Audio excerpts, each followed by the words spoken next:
Hi, magandang araw po sa inyong lahat for our first reading of the day.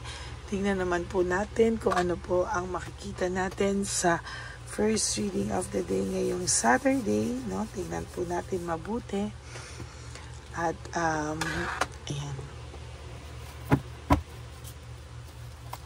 Manasahin muna po natin ang baraha. No? Sana po ay napanood niyo na po lahat ang first, second, third and fourth reading kahapon at ganun din po ang insenso. Bukas po ng gabi ilalabas ko ang bagong insenso na kung saan ay minamanifest ko po at imamanifest ko muna po bago ko ilabas sa inyong lahat. I-insenso din po natin ang mga insenso para mas maganda po, no, at mas malakas pag nilabas ko sa inyo, no? Sana po ay napanood nyo na po yung first, second hat, lalo na po yung third at yung fourth po na late ko na pong ina-upload. Lagi po akong late nag-upload ng mga fourth reading of the day. No? Yung mga bonus reading of the day na lang po yan. So I hope na mapanood nyo po lahat.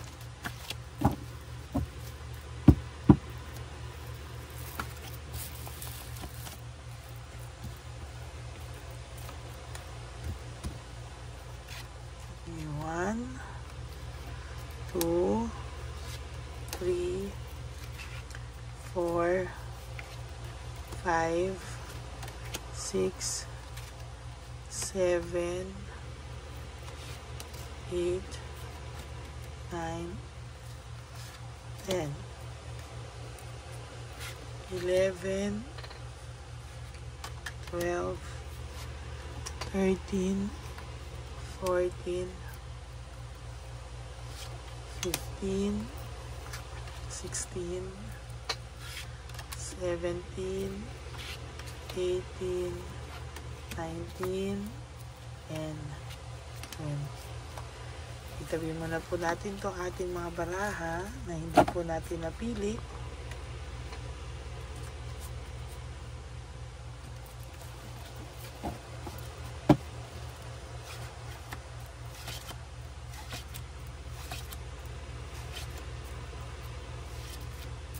Huwag niyo po i-skip to. Dito po ako kumukuha ng energies sa inyo. Ano? Okay. Tapos po,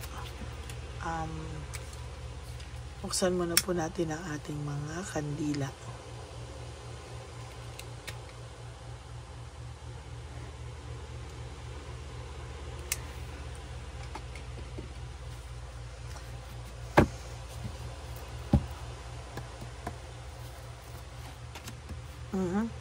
For your first card, this is all about Magician in reverse, no? Ang ibig sabihin po ng Magician in reverse ay nawalan na po siya ng kumpiyansa sa kanyang sarili, no? Kung dati po akala mo siya ay napakatapang, fearlessness, walang katakot-takot na nung ginawa niya po yung mga problemang yan ay talagang wala po siyang katakot-takot, no? Talagang siya po ay nakakaramdam ng pagkawala ng kumpiyansa sa ngayon, ano? Siya po ay nanghihina o siya po ay nawalan ng talagang kumpiyansa sa sarili. Kahit nung una, siya po ay palaban, naghahanap ng adventure, naghahanap ng saya, no? Aksyon sa kanyang buhay, no? Pakiramdam niya po ay siya po ay parang nawalan kasi ng thrill sa buhay niya, no? Na boring, na wala ng spark. Kaya ayan po yung pakiramdam niya, no? Panay po siya talaga problemang kinahaharap sa ngayon, ano? Talagang ang tao pong ito, yung mga pangarap niya pa po ay bumaliktad, ano? Talagang sabi ko sa inyo, this person talaga meron po siyang pagkabagabag na nararamdaman, ano? Talagang hindi niya po alam, pero talagang hindi niya po alam kung paano niya po lalagpasan ang mga problemang ito sa ngayon, ano? Hindi niya po mapagdesisyonan yung mga bagay-bagay talaga, at sa nakikita ko ay talagang nagtataka po ito sa nangyayari sa buhay niya, no? There will come a time, sabi ko nga po sa iyo, bigla na lang talagang susulpot ito sa harapan mo, no? Talagang naiisip niya po kasi talaga ang inyong naging samahan, ano? talagang naiisip ka po nito, at talagang the more ka po niyang iniisip, ay the more po siyang nakakaramdam ng fear, sadness, and loneliness, no? Yan po talaga ang nakikita ko. Meron po siyang fear, sadness, and loneliness na hindi niya po maintindihan, no? Talaga po siya ay naging disorganized. Sabi ko nga po sa iyo, magiging maayos lang po ang pakiramdam nito kapag nakapag-usap na po kayo. Kaya sabi ko nga rin po sa iyo na huwag ka pong mainip. There will come a time, susulpot na lang po ito sa harapan mo, no? At sa nakikita ko po sa iyo, halong pagkainis at halong sige, usap, di ba? Parang halong inis at ano na po yung nararamdaman mo sa kanya, no? Galit, inis, lahat na.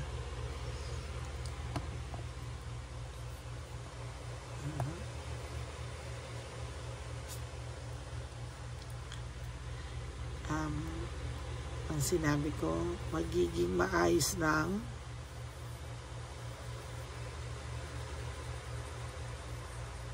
Or magaan pala.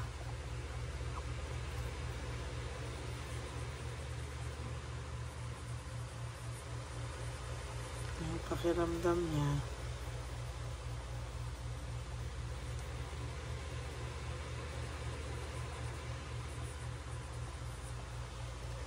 magiging magaan lang ang pakiramdam niya pag nagkausap kayo.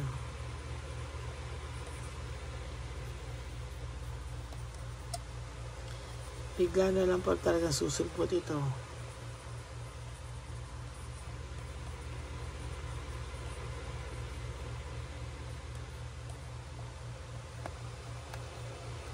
Magiging magaan lang ang pakiramdam niya pagka nagkausap na kayo. Bigla na lang susulpot ito, no? Whether you like it or not po talaga sa nakikita ko, ang taong ito po talaga ay bigla na lang din po talagang susulpot sa harapan mo, no? Yan, no? Sa nakikita ko po talagang ina-isolate niya yung sarili niya ngayon kasi bakit po, no? Hindi niya po magawang kausapin ka. At ikaw lang po ang gusto niya kausap sa ngayon, ano? Dahil hindi po siya mapakali.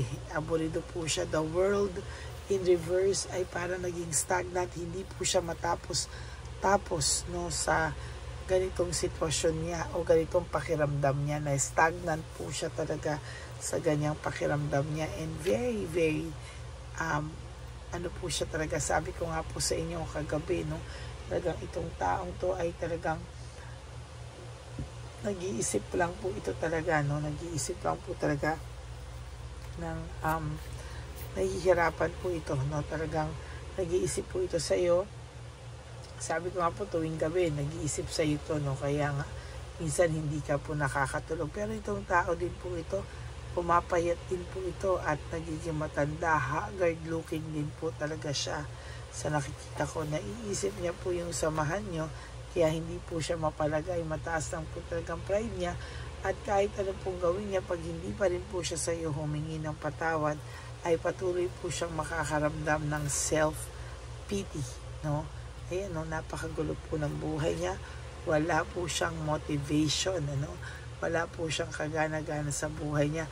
Meron po siyang mararamdaman na self-pity, parang pakiramdam niya, awang-awa po siya sa sarili niya sa mga nangyari sa inyong dalawa, no? Na parang hindi niya po alam kung saan ito papatungo, no? Sa nakikita niya rin po talaga ay hindi niya po maintindihan bakit lagi po siyang may pagkatalo sa buhay, no? Parang binibetray din po siya ng mga tao daw sa paligid niya, no? Talagang simula po nang nawala ka sa buhay niya, simula nang umalis siya, leaving everything behind, iniwan niya po sa isang iglap ang lahat magagandang samahan na meron kayo, no? Kaya sa totoo lang, ang taong ito ay nakakaramdam po talaga ng pagkapagod, ano? Gusto niya po talagang magpahinga, gusto niya po iwanan ang lahat sa inyo, no? Talagang sa nakikita ko po, ang taong ito ay puno po ng struggles sa kanyang buhay. Talagang hindi niya po maiiwasan. Talaga po siya ay makakaramdam ng pain sa kanyang isipan, ano. Talagang hindi niya po alam kung ano po ang kanyang gagawin talaga, no.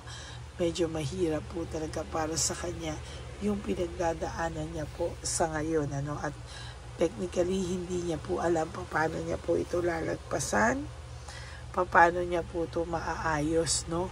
At sa nakikita ko po talagang hindi po ito madali para sa kanya, no. At talagang sa nakikita ko po ay mahihirapan po siya talaga.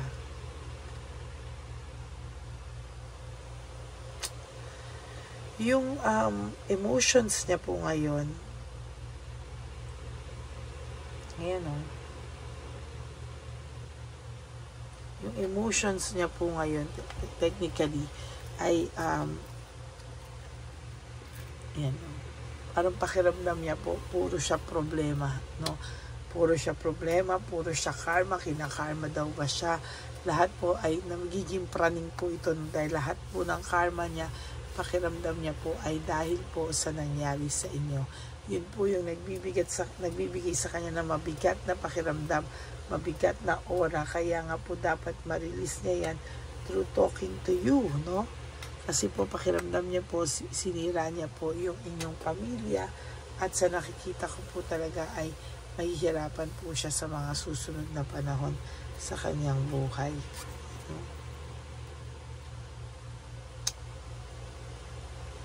Naging mabait ka po kasi sa kanya, no? Lahat po ay binigay mo sa kanya, lahat ng klase ng pagmamahal ay binigay mo sa taong to. Kaya lahat ay bad luck, no control. Ayan po, talagang sabi ko nga sa iyo, negativity, sadness, failure, lahat na po nasa Wheel of Fortune in reverse din, no? Lahat ng negative emotions ay nandiyan din po, no? Nakakaramdam din po siya ng financial struggles. And for your last card, talagang dinidisconnect niya po ang sarili niya sa lahat, no? Parang nagtataka ka po why all of a sudden ay talagang ginusto mo po na itong taong ito po ay ginusto na lang po niya na ma-disconnect po siya, at talagang pilit niya pong inaayawan ang makipag-communicate, no? Noong una po talaga gusto nito makipagkita kahit kanino, pero ngayon po ayan, yan po ang naging problema niya.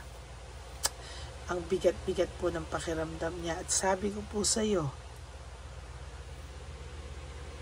aayos lang po ito kapag ikaw po ay nakausap na niya. Kaya one of these days, whether you like it or not, itong tao pong ito, sinasabi ko po sa iyo, no, ay bigla na lang po itong, sinasabi sa iyo, bigla na lang po itong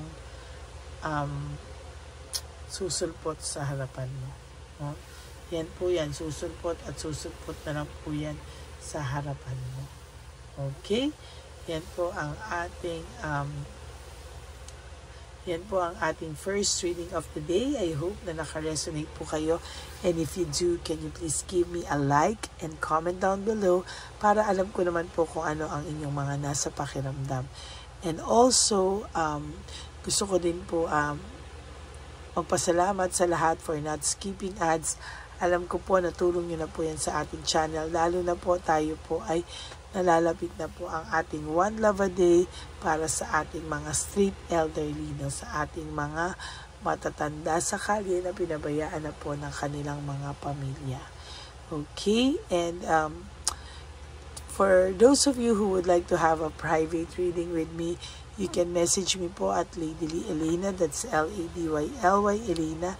Nasa dulo po yan ang ating video. Diyan nyo lang po ako makakontakt. That is my official and only legit FB and Messenger account. Nilabas ko din po dyan ang fake account ng Lady Elena na kung saan yan po ay nang i-scam ng mga tao at nag-hack ng inyong mga details. So kung kayo po ay talagang seryoso magpa-private reading, pagka gusto nyo na po, no, pwede nyo po sabihin, bago kayo magbigay ng donation, ay kayo muna po ay gusto nyo muna po marinig ang boses ko, pwede naman po, na wala pong problema dyan. Okay? So maraming salamat po sa inyong lahat. And of course, to all my ever loyal, solid, faithful na Lady Elena family, I love you all from the bottom of my heart. Mahal na mahal ko po kayong lahat at ako po ay patuloy na nagpapasalamat sa inyo sa lahat po ng suportang ibinigay niyo po sa akin, ano. And maraming pong salamat, ano. At sana po ay huwag po kayo magsasawa sa pagsuporta po sa akin, ano. Maraming salamat po sa inyo, and I love you from the bottom of my heart. And of course, no, para po sa aking mga ever loyal, solid, and faithful talaga na mga Lady Elena family, alam niyo naman po, ang lagi ko pong sinasabi sa inyo is just to live one day at a time.